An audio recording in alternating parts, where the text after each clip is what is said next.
Hi guys, Allison here from Easel School of Art, and today I want to talk to you about art supplies. Now I know a lot of you are probably setting up areas in your house where the kids are going to do their schoolwork, and I'm hoping that there's some art supplies in that area as well.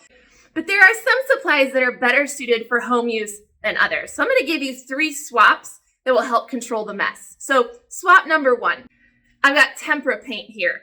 It's washable, it's fantastic, but it is not the cleanest of art supplies, right? Because I still got to get a palette and a water jar and a brush, and it can get kind of messy. I'm going to have you swap that for paint sticks. These are solid tempera paint sticks. They are washable. They go on rich and vibrant. They cover things like canvas and paper and cardboard. It's slick and rich, and it dries in 90 seconds. All right, my second swap. You ready? Glue. This is some good stuff. We love our glue bottles in the studio, but I know that these get dumped out and poured out everywhere. Not a lot. Sometimes it's harder than it seems. So if your kids aren't quite there yet, we have some options for you.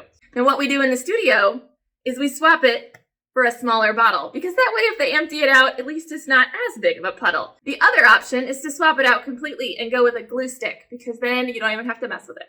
And then my third easy swap. How many of you guys think that this stuff is the stuff of nightmares? We have lots of glitter-loving kids that take classes in the art studio, and the parents tell me all the time, not at my house. So, you got a glitter-loving kid at home, and this is your nightmare. Here's what you do. You just swap it out for washi tape. So this tape, it's easy to tear. It has glitter and sparkles already in it, and they can add it to anything, but the glitter doesn't come off. Now you got young kids at home and you're stocking your art area. We would love to help out with that. If you would like my top 10 list of inexpensive, not too messy art supplies, specifically for your kiddo's age, all I need you to do in the comments below this video is type out, "I want it," and tell me how old your kid is. I'll send it to you in a DM.